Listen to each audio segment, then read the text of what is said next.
Apa yang terjadi ketika kita mengampuni? Pengampunan tidak akan mengubah masa lalu, tetapi pengampunan akan memperluas masa depan.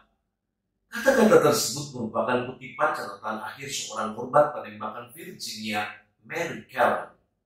Catatan akhir Mary Karen penting bagi kita untuk mengawali perjalanan di tahun yang baru.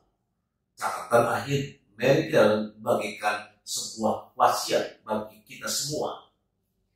Pengampunan tidak dapat mengubah apa yang sudah terjadi, benar. Tapi pengampunan dapat membuat masa depan kita menjadi lebih luas, lebih lebar.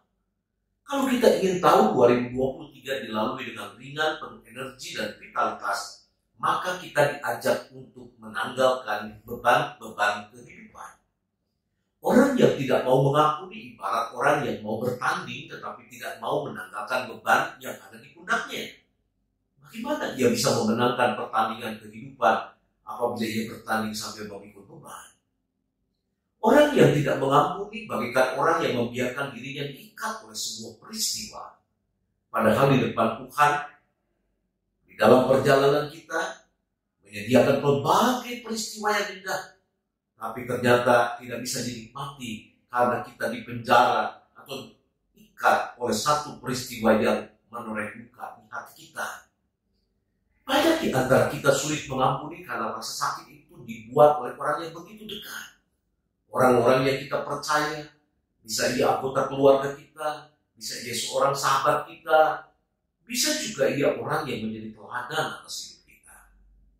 Tidak ada rasa sakit yang tidak dapat disembuhkan oleh pengampunan.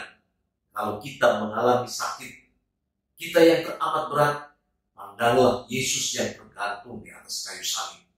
Ia ada di sana, oleh karena orang-orang yang begitu dekat berbuat jahat kepadanya. Ada yang menjualnya, ada yang meninggalkannya, ada yang menyangkalinya. Alkitab menceritakan kepada kita bagaimana Yesus memberi pengampunan, berdoa bagi mereka. Bahkan Yesus tetap mencari dan mengandalkan orang-orang yang telah menyakiti hatinya untuk melanjutkan karyanya di bumi ini. Allah memanggil kita untuk hidup dalam pengampunan. Sebagaimana dikatakan dalam Kolose 3 ayat 13 sampai ayatnya yang ke-15. Sabarlah kamu seorang terhadap yang lain, dan ampunilah seorang akan yang lain. Apabila seorang kamu dendam terhadap yang lain, sama seperti Tuhan mengampuni kamu, kamu perbuat jugalah demikian. Dan di atas semuanya itu kata-kata kasih sebagai pengikat yang mempersatukan dan menyempurnakan. Hendaklah damai sejahtera Kristus memerintah dalam hatimu, karena untuk itulah kamu telah dipanggil menjadi satu tubuh, dan bersyukurlah.